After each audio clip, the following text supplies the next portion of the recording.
Buenos días, nosotros presentaremos un análisis financiero para la materia de contabilidad gerencial, la cual está integrada por Kendall Ochoa, Luisa Pinto, Mirlena Alarcón, Fernando Terceira, Antonio Gil y mi persona Jesús Vallecillo, con el facilitador, el magíster Rigoberto Bermúdez.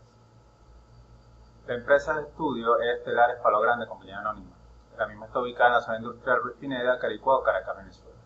Telares Palo Grande es una industria manufacturera del sector textil que elabora hilo, tejido plano, tejido rizo, textil acabado y productos confeccionados. Tenemos que la empresa Telares Palo Grande fue creada por Carlos Enrique Blom en 1947, quien tenía amplio conocimiento en la industria textil con la empresa ama de casa, era su marca. La misma posee una cartera de clientes compuesta por un total de 8 tiendas que está ubicada en importantes lugares de la Gran Caracas. Posteriormente, la empresa experimentó varias ampliaciones en la capacidad de producción y en 1961 traslada su planta a su sede actual, que cuenta con más de 40.000 metros cuadrados en Caricuao. La empresa ha estado abierta a la tenencia de acciones de capital desde 1976, cuando se convierte en una sociedad anónima inscrita en capital abierto llamada SAC. A principios de la década de los 90, el emisor emprendió una estrategia de apertura comercial, especializándose en el área de lencería, adquiriendo además la licencia exclusiva por parte de la empresa H. Blom Sociedad Anónima en 1991 para el uso de la marca ama de casa en sus productos. Actualmente, Telares Palo Grande cuenta con una fuerza laboral de más de 405 empleados. Actividad comercial. El catálogo de productos de Telares Palo Grande se divide en diversas líneas que conforman dos grandes categorías, dormitorios y baños, los cuales son un 70% aproximadamente de la mercancía nacional y el resto es importado. En el segmento de dormitorios ofrece 4 líneas y los productos de mayor comercialización son sábanas y edredones, siendo las almohadas recientización en el portafolio. En la línea de baño, el emisor fabrica el 100% de las toallas que comercializa y concentra en este renglón el 66% de sus ingresos anuales. Los diversos productos se diferencian en su peso dependiendo del grueso del tejido.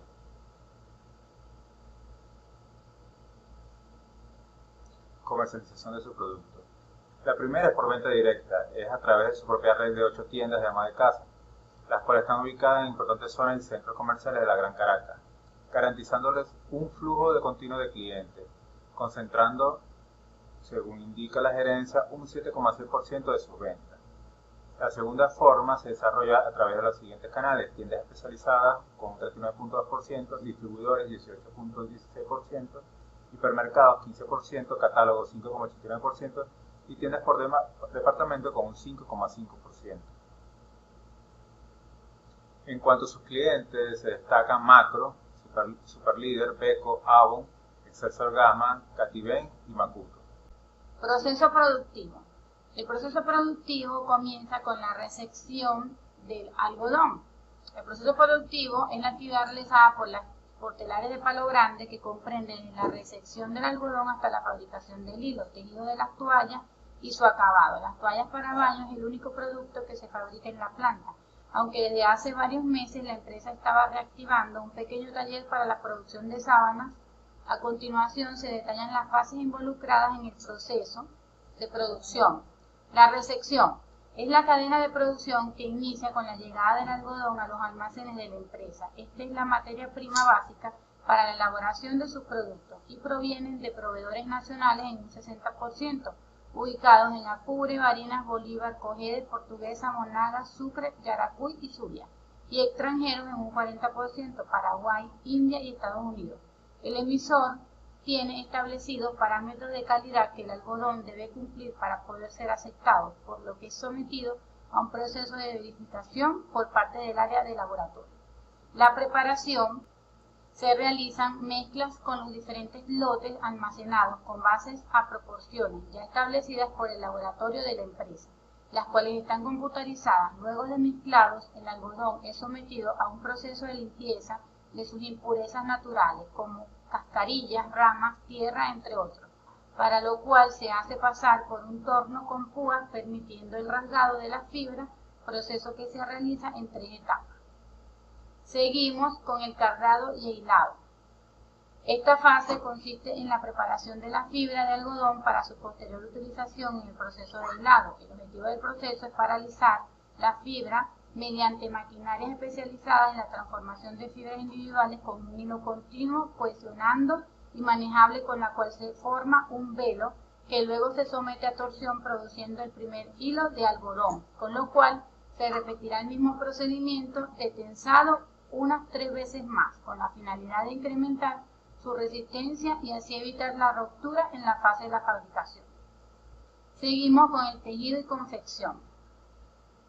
El tejido de las toallas se realiza mediante telares automatizados donde la mano de obra utilizada es mínima, específicamente por la supervisión del proceso. El mecanismo utilizado consiste en el entrelazado de 2 conjuntos de hilo en ángulos rectos. Seguimos con el acabado. El acabado, el tejido elaborado en la fase anterior, se puede definir como crudo, con un color estándar y con algunos grados de impurezas que no fue eliminados en el proceso, por lo que es sometido a un mecanismo de lavado para poder ser teñidos. El proceso de teñido de toallas se realiza mediante procesos químicos en un tanque especial, donde la mayoría de los componentes utilizados son importados. Entre los más utilizados se destacan los colorantes, auxiliares de teñido y agentes reductores. Buenas tardes. Para este análisis se tomaron en cuenta los estados financieros de la empresa Telares de Palo Grande para los últimos 5 años. Estos estados financieros son los últimos disponibles y se lograron obtener a través de la página web de Bolsa Caracas. Para efectos de facilitar el análisis, estos estados financieros son mostrados en columnas indicando para cada caso las partidas correspondientes de cada año. Por ejemplo, aquí tenemos los estados financieros o el estado de la situación financiera que expresa las partidas de activo, pasivo y patrimonio reflejados para el año 2012 en una columna, para el año 2013 en otra y así sucesivamente hasta el año 2016, último año disponible. Más abajo se puede observar los estados financieros de resultados, expresados también por cada partida, separadas en columnas las correspondientes a cada año. Luego de presentar los estados financieros de esta manera, y para facilitar el análisis, se colocaron en un formato de base común, que no es más que expresar en función a un 100% los valores de cada partida o cuenta. Ejemplo, en el caso del estado de situación financiera, el activo representa el 100% de todas las cuentas que lo componen. En el caso de pasivo y patrimonio, la suma de ambos ítems, pasivo y patrimonio, representa el 100% de las cuentas que componen los pasivos y de las cuentas que componen el patrimonio. Para el caso del estado de resultados, el 100% estaría representado por el total de ingresos y operaciones de la empresa. Luego, en la pestaña de razones, se muestran los cálculos efectuados para obtener los diferentes índices o razones financieras, de las cuales profundizaremos más adelante cuando estemos trabajando con el dashboard o panel de control. De hecho, para elaborar ese dashboard o panel de control, se elaboró una pestaña adicional llamada base de datos, que refleja las mismas partidas expresadas anteriormente en el estado financiero, pero clasificadas en campos únicos e irrepetibles, donde se define, para empezar, el tipo de estado financiero, el año, el tipo de cuenta, su tipo de cuenta, la cuenta, el monto de bolívares y su correspondiente relación o base porcentual respecto a la base común. Con esa base de datos, nosotros elaboramos acá el llamado panel de control o dashboard, reflejando en cada gráfica los diferentes componentes del estado financiero. Por ejemplo, en esta gráfica de acá se muestra a nivel general el estado de situación financiera, y en esta otra por acá se muestra el estado de situación financiera pero enfocada a los activos. Por acá el estado de situación financiera enfocado a las cuentas más importantes que componen el pasivo y el patrimonio, y por acá un resumen de los estados de resultados. Finalmente tenemos por acá las medidas de índice o razones financieras. Comenzando con el análisis de las razones financieras, comenzaremos por acá con las razones de rentabilidad, que son aquellas que nos permiten evaluar cuán rentable financieramente hablando es una empresa. Para nuestro caso vamos a trabajar con 4 índices, que son el margen de utilidad bruta, el margen de utilidad neta, la razón el rendimiento sobre activos totales y la razón rendimiento sobre patrimonio. El margen de utilidad bruta refleja a nivel porcentual respecto a los ingresos la diferencia entre dichos ingresos y el costo de operaciones, incluyendo en este último el costo de venta. En cuanto al margen de utilidad neta, se refleja también a nivel porcentual respecto a los ingresos la diferencia de la utilidad bruta respecto a los gastos, incluyendo los impuestos. Es decir, hay que tomar en cuenta que ambos márgenes están reflejados en función a los ingresos. Por ejemplo, en el caso de telares se observa que el margen de utilidad bruta para el año 2012 fue de 15%. Ese margen de utilidad bruta es también llamado utilidad de operaciones en el estado financiero de telares. Para el año 2013 y 2014, la utilidad bruta se incrementa porcentualmente hablando a 34 y 32% para cerrar en el año 2015 y 2016 con un 44%.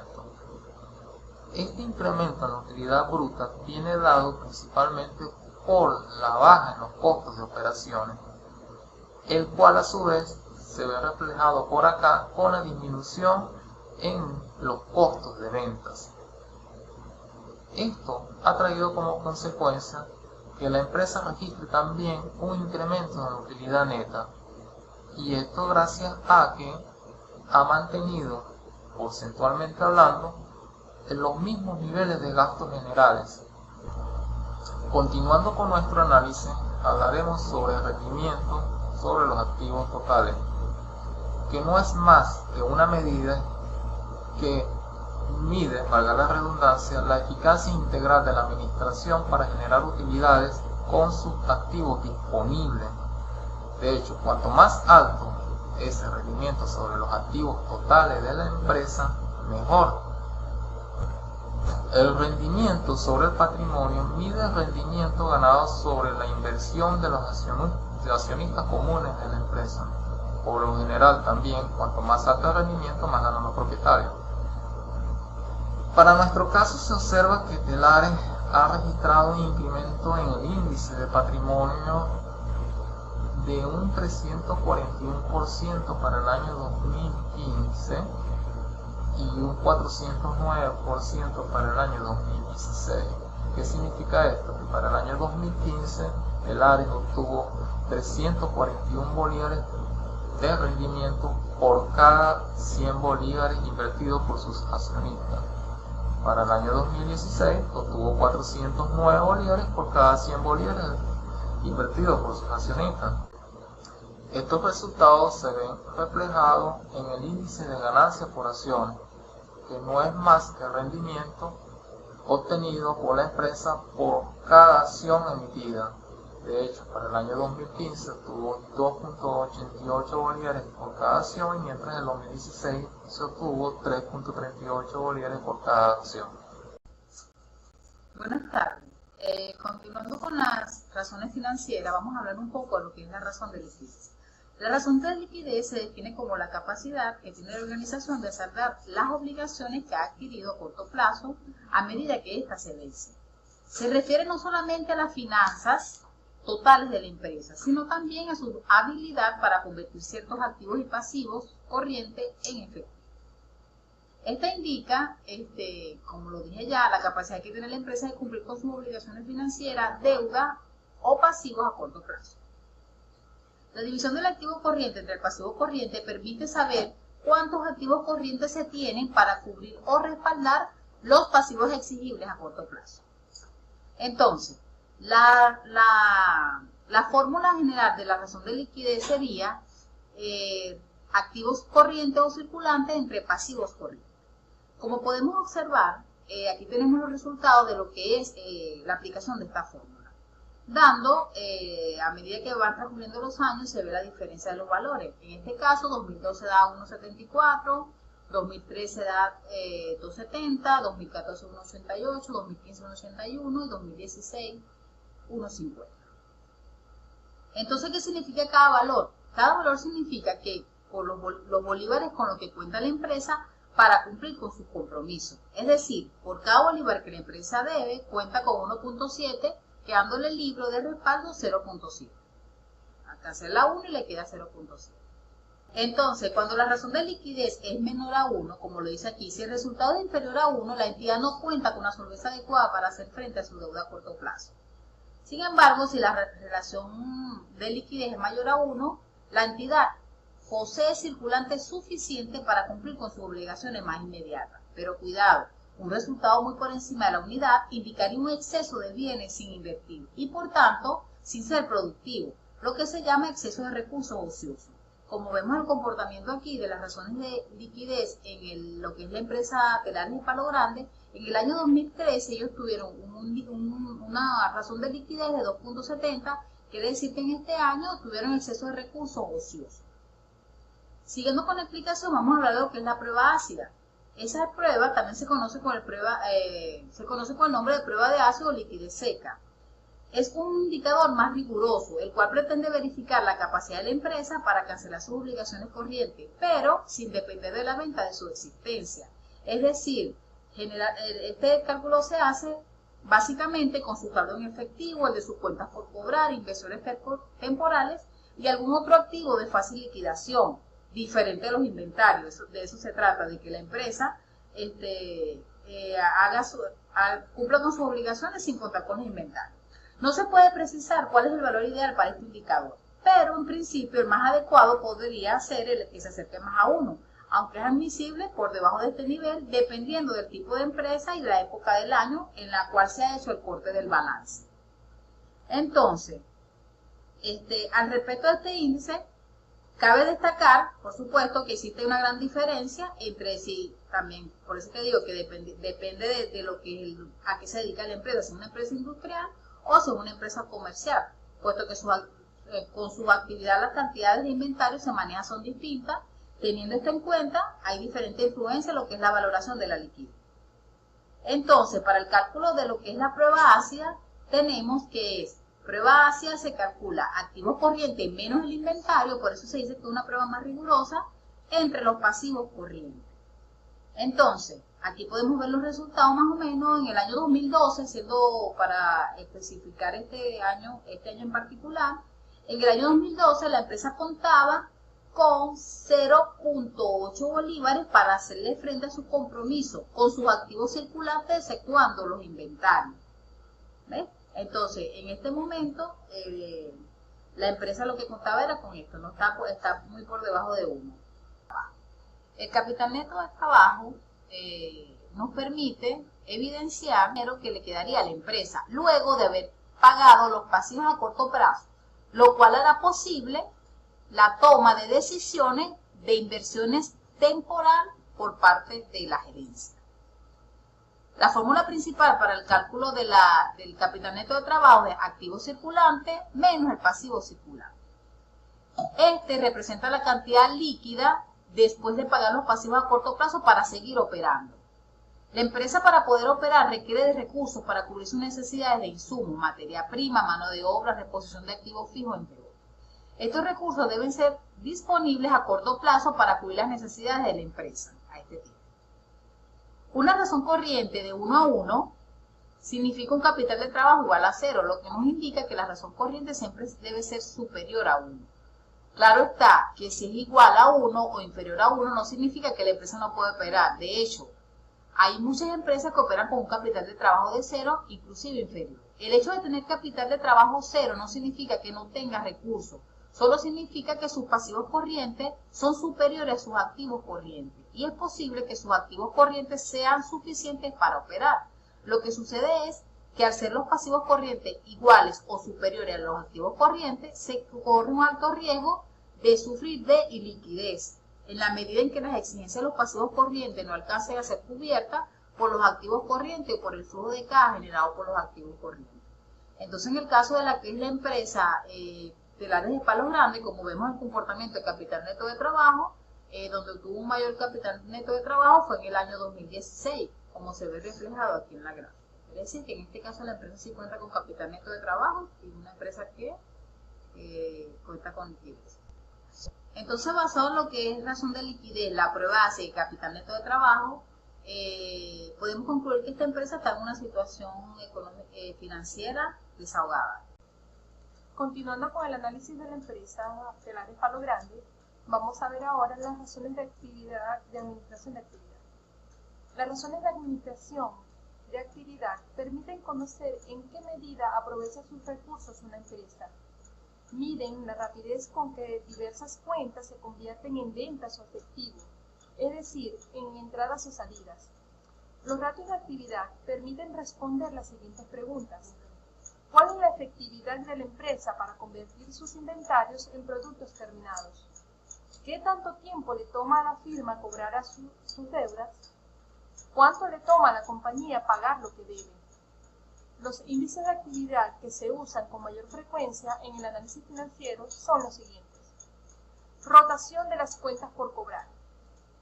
Se determina a partir del cociente entre las ventas anuales a crédito y el promedio de cuentas por cobrar. Muestra el número de veces en el año en que, como promedio, tardan los clientes en cancelar sus cuentas. Mientras más alta sea la rotación de cuentas por cobrar de la empresa, es más favorable. El resultado aceptable resulta también relativo, pues rotaciones muy altas pueden indicar una política crediticia deficiente por parte de la empresa. Sin embargo, se considera que rotaciones bajas implican una lenta recuperación del dinero pendiente de cobro, lo cual puede afectar la capacidad de pago de la empresa. Tenemos también el periodo promedio de cobro, que se expresa en días y se determina a partir del cociente que relaciona 365, que son los días calendarios, entre la rotación de las cuentas por cobrar. Al igual que el anterior ratio, el nivel aceptable depende de las condiciones de crédito de la empresa. No obstante, en términos generales se considera como positivo ciclos de cobro que no excedan los 30 días. Otra razón de administración de actividad es la rotación de las cuentas por pagar, que indica el tiempo promedio que requiere la empresa para pagar sus cuentas. Se determina a través del cociente entre las compras anuales a crédito y el promedio de las cuentas por pagar. Un índice bajo de rotación de las cuentas por pagar corresponde a un periodo promedio de pago alto. Otra razón es el periodo promedio de pago, que indica el tiempo promedio que requiere la organización para pagar sus cuentas. Se determina a partir del resultado del cociente que relaciona 365, que son los días calendarios, con la rotación de las cuentas por pagar. Se considera aceptable en correspondencia con las condiciones de crédito que le concedan a la empresa. Debe valorarse los beneficios del descuento por pronto pago y los prejuicios de la penalización por mora. En general, se considera que un ciclo de 20 días o menor es aceptable. Bueno, ahora revisando la gráfica de días de cobranza y días de pago de la empresa Telares Palos Grandes, podemos observar que en los 3 primeros años, entre el año 2012 y 2014, la relación de los días de cobro a los clientes y los días de pago a los proveedores se muestra un desajuste. Sin embargo, este dato no es muy preocupante, ya que la empresa contó con fondos de maniobra altos o capital neto de trabajo, que esto ya lo explicó mi compañera en su exposición anterior. Para los años 2015 y 2016 se muestra un ajuste entre los días de cobro y los días de pago a los proveedores, pudiendo ser atribuido a políticas de cobro y pagos más adecuadas comparadas con los años anteriores. Sin embargo, en los 5 años se evidencia que los días de pago a los proveedores son menores que los días de cobranza, por lo que la compañía no utiliza esta fuente barata de financiamiento. Otro índice que se estudia dentro de las razones de administración de actividad es la rotación de inventario, que es un indicador de la actividad del inventario de la empresa, es decir, indica cuántas veces las existencias totales se han renovado en un tiempo dado. Se determina a través del cociente entre el costo de lo vendido y el inventario promedio. Muchos creen que mientras más alto sea la rotación del inventario de la empresa, con mayor eficiencia se administra su inventario. Esto es verdad hasta cierto punto, pasado el cual una alta rotación de inventario puede significar problemas. En cada industria hay un rango a la rotación de inventario que puede considerarse conveniente. Los valores por debajo de este rango pueden indicar iliquidez o inventarios inactivos, en tanto que valores superiores a este límite pueden indicar inventarios insuficientes. Un procedimiento para calcular las existencias indispensables para el normal funcionamiento de la empresa o stock útil o normal es el que consiste en dividir el costo de las ventas del año actual, del año en el ejercicio, por el índice medio de la rotación en ejercicios anteriores. El valor de stock normal así obtenido y su comparación con el stock real permite determinar si es normal, insuficiente o excesivo. En relación con este indicador, en la gráfica mostramos el stock real de la empresa Telares de Palo Grande contra un stock normal calculado o stock útil, donde podemos observar que para los años 2012, 13 y 14 la empresa contó con unos inventarios suficientes. Sin embargo, a partir del año 2015 y más marcado en el año 2016, sus inventarios aumentaron de manera excesiva, lo que puede indicar que la empresa tenía inventarios inactivos este último año. Continuando con las razones financieras, tenemos las razones de administración de deudas. Las razones de administración de deudas indican en qué grado las empresas han financiado con deudas. Asimismo, dan información sobre la probabilidad de que se incurra en incumplimientos con relación a sus obligaciones. La medida en que la empresa utiliza el financiamiento por medio de deudas puede indicar las siguientes implicaciones. Los accionistas pueden mantener el control de una empresa con una inversión limitada. Cuando los accionistas proporcionan una pequeña parte del financiamiento total, los riesgos de la empresa lo corren principalmente los acreedores. Si la empresa obtiene un mejor rendimiento sobre las inversiones financiadas con préstamos que el interés que paga sobre los mismos, el rendimiento sobre el capital de los accionistas aumenta. Las razones de administración de deudas son las siguientes con su respectivo análisis para la empresa venezolana Telares de Palos Grandes. Tenemos la primera razón, que es la razón de endeudamiento. La razón de endeudamiento es una relación financiera que indica el porcentaje de los activos de la empresa que se proporcionan con respecto a la deuda. La razón de activos totales entre pasivos totales es una medida de solvencia que indica el grado de inversión de activos con financiamiento de terceros. La fórmula es la siguiente: pasivos totales entre activos totales. Tomando en cuenta un nivel adecuado para medir esta razón, marcamos el 50%, teniendo entonces que si la relación es menor al 50%, la mayor parte de los activos de la empresa se financiaron a través de acciones. Si la compañía requiere obtener un préstamo adicional de corto y largo plazo, se encuentra en una buena posición para obtenerlo. Sin embargo, si esta relación es mayor o igual al 50%, la mayor parte de los activos de la empresa son financiados a través de la deuda. Si la compañía requiere obtener un préstamo adicional a corto o largo plazo, no se encuentra en este caso en una buena posición para obtenerlo. Tomando en cuenta esto, podemos analizar entonces esta razón para la empresa Telares de Palo Grande, donde obtenemos la siguiente relación. Para los años 2012, 2014, 2015 y 2016, podemos ver que esta relación supera el 50%. ¿Qué nos indica esto? Que la empresa no se encuentra apta para pedir préstamos adicionales ya que presenta mayor riesgo. Esto quiere decir que el porcentaje obtenido de los activos de la empresa fueron financiados a través de la deuda. Caso contrario para el año 2013, donde esta relación es inferior al 50%. ¿Qué nos indica esto? En el año 2013 la mayor parte de los activos de la empresa se financiaron a través de acciones y en este año la empresa estuvo apta para pedir préstamos adicionales porque presentaban menor riesgo. Continuando, entonces tenemos la razón de cobertura de intereses. Continuando con las razones financieras, tenemos entonces la razón de cobertura de intereses.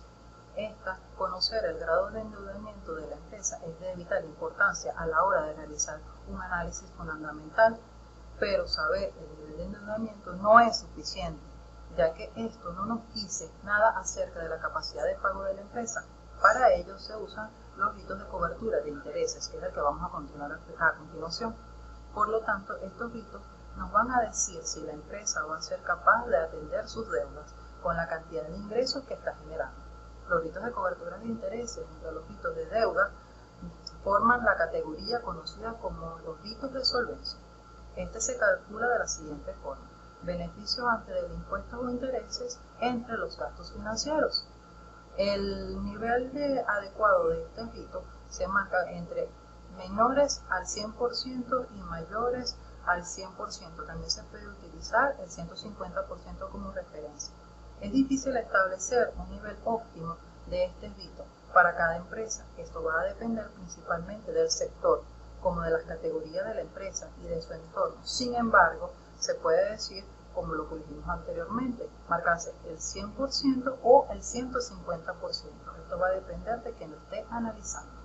Considerando entonces esto, podemos ver cómo el análisis de la empresa Telares de Palo Grande, considerando este nuevo hito, varía.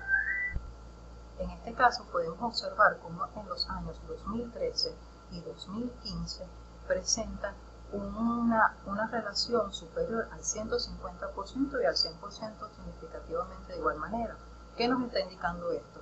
Que la cobertura de intereses demuestra que para estos años la capacidad de pago de la empresa, tanto para el mercado como para las entidades de crédito, fue la adecuada, en diferencia del caso anterior, ya que en el caso anterior nos demostraba que solo en el año 2013 la empresa representaba menos grado de riesgo. En los años 2012, 2014 y 2016 vemos cómo esta relación es inferior al 100%, por la misma razón de que los ingresos de la empresa estaban siendo financiados por las deudas. Esto reafirma mostrando que la empresa no tuvo para estos años efectivamente la capacidad de enfrentar los pagos de sus deudas. Sin embargo, en los años 2013 y 2015 vemos cómo la cobertura de intereses superó al 100%, demostrando que para estos años la capacidad de pago de la empresa, tanto para el mercado como para las entidades de crédito, fue la adecuada. En el caso del índice de cobertura de pagos fijos, este nos indica la cobertura de pagos fijos mide la capacidad de la empresa para cumplir con todas las obligaciones de pagos fijos, como los intereses y el principal de los préstamos, pagos de arrendamiento y dividendos de acciones preferenciales. Tal como sucede con las razones de cargos de intereses fijos, cuanto más alto es este valor de este índice, mejor. La fórmula para calcular este valor se obtiene de la siguiente manera: tomando en cuenta la utilidad antes del interés o impuesto más los pagos por arrendamiento dividido entre la suma de los cargos por intereses más los pagos de arrendamiento más la división entre los pagos de fondo de amortización entre 1 menos la tasa fiscal. Tomando en cuenta esto, pudimos obtener los siguientes resultados, considerando que el nivel adecuado del índice de interés fijo es del 100%. Se puede decir que cuando es menor al 100%, mayor es el riesgo para los prestamistas y propietarios, mientras que si este índice es mayor al 100%, el riesgo es menor. En el caso de la empresa Telares de Palo Grande, podemos obtener y reafirmar los casos anteriores. Lo que podemos ver a continuación es que en los años 2013 y 2015 obtuvimos el máximo valor superior al 100%. Esto nos está indicando que para estos años la empresa presentó un mayor grado de contabilidad y bajo riesgo en cuanto al pago de sus deudas. Caso contrario, en los años 2012, 2014 y 2016, donde podemos ver que este índice obtenido es inferior al 100%, sobre todo en el año 2012, pues es demasiado bajo. ¿Qué nos está indicando? Que en estos respectivos años la empresa presentaba mayor riesgo para el pago de sus deudas. En conclusión, podemos decir que en los años 2012, 2014 y 2016 fueron los años con mayor riesgo y dificultad de pago de las deudas adquiridas por terceros por la empresa Telares de Palo Grande. Esto puede deberse al incremento de los préstamos solicitados en estos años por la empresa, los cuales vemos a continuación, y podemos observar que en los años 2012, 2014 y 2016 respectivamente fueron los porcentajes más altos de petición de créditos. Caso contrario a lo que sucede para los años 2013 y 2015, los cuales representaron en estos 5 años de estudio los más rentables y de menor riesgo para los bancos Provincial y Bancaribe, quienes fueron las entidades de préstamos, ya que la empresa presentó mayor utilidad y los préstamos obtenidos, los porcentajes de préstamos obtenidos en estos respectivos años fueron inferiores con respecto a los demás años.